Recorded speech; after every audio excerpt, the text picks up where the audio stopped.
Alright, hello there, my narrator buddies. We are working on our writer's choice here. And as we sit here and we look at this, I want you to pay very close attention to the writer's choice is if you are really struggling with these other two and you just feel that your story can't fit one of these others, okay? You have to still give me two. However, writer's choice is an option where you get one. You could either do character's feelings or writer's choice, or learning and writer's choice. You have to give me two options, okay? And if your story doesn't lend itself easily to learn, well, I learned something, or I have a theme, or I have a feeling, then you can go with a third option to give you your second, okay? Your second choice, because you have to have two choices to pick your favorite. If you already filled in the first two, you don't have to do the third for the writer's choice. I'll leave that kind of up to you.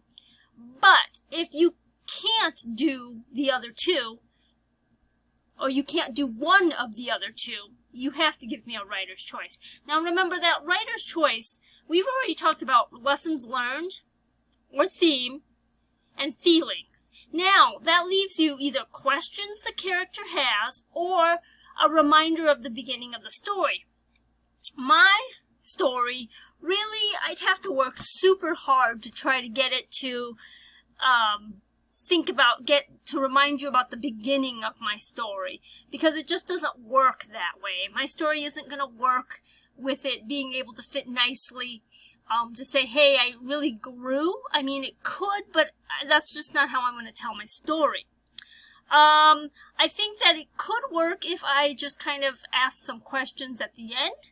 So let's go ahead and let's play with that one. So I did lessons learned and I did feelings of the character. Okay, so those are my two options. Now, if I did those two options, I'm golden. I don't have to do a third writer's choice.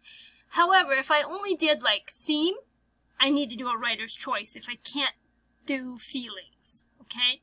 So now I'm going to choose questions, okay? And this could be, you know, any unanswered questions that you think that you had, maybe your character has, about the future, about the past. Maybe they're questioning the choice that they made. You know, was it a good choice? Was it a bad choice? Could they have done anything different? You know, I think that if I look at my story, because I'm, you know, a kid and I'm arrogant and I think I know best, and I'm going to the park and I'm going to go swing like I've always swung, and, you know, I fall out of the swing and break my arms. Well, I think I do have some questions. I could ask some questions, because, you know, I think that maybe there's a couple questions that I could ask of myself, or, you know, of the future.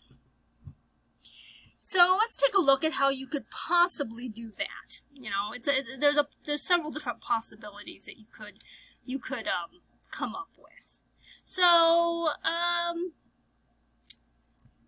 let's see. At the end of the day, as I sat in the car beside my dad,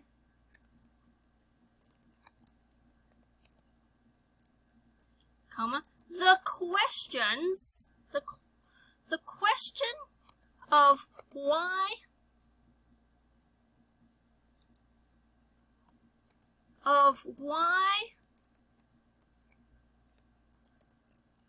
Dad did not say a word to me when he walked in whirled around my head. I just could not believe he was not going to say anything to me. Why?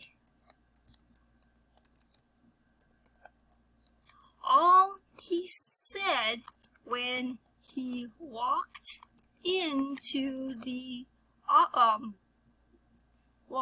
room when when the doctor was putting on the cast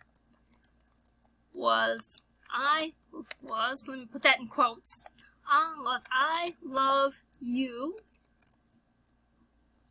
comma, I am glad you are safe, period, quote, and he kissed me. Then,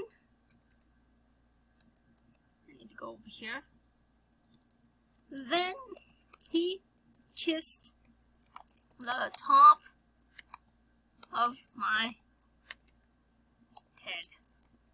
That's all.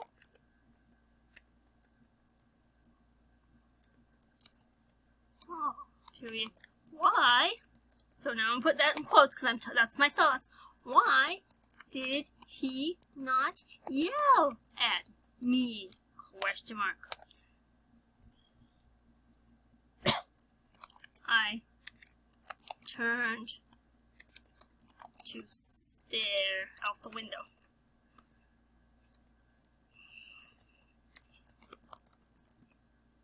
Alright, so there you go. I have the third choice here, and this is questions the character has. So I kind of asked myself some questions. I did. It wasn't until I was a little bit older that I actually kind of thought about it and thought about why did Dad not ever say anything. But these were actually some legitimate questions that I did have as the whole scenario was happening. Because when my dad walked in, I thought he was just going to yell at me. I really did. And all he said was when he walked in that room, because they had to call him out of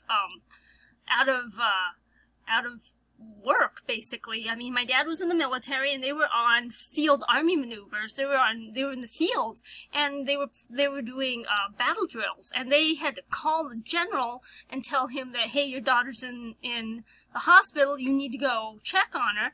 And so he had to come in. They had to helicopter him in to come check on me, and he said nothing. I just thought he was going to be furious because he had been out of contact with everybody for like a whole week, and they called him in, and I just thought, oh, he is just going to kill me.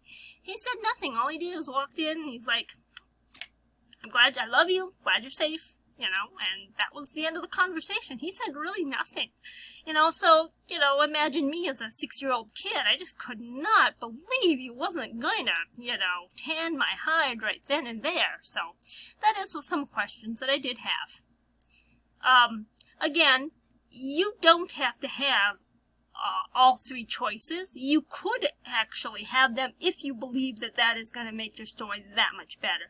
But you certainly do not have to, by any means. I'm going to have to say that I want two. I want two options. I either want, what did you learn? What did your character learn? And what did your character feel? Now, you could do questions at the end, that's fine. You don't have to have three options. You just need two options, okay? Whatever those two options are, you have to give me two. Alright, so now that you have your at least two options, we're going to move on. So I'll see you in the next video, and that's where we actually get to pick our video. Pick your best ending. Alright, and gosh, we are so close to the end, I can just taste it. See you soon.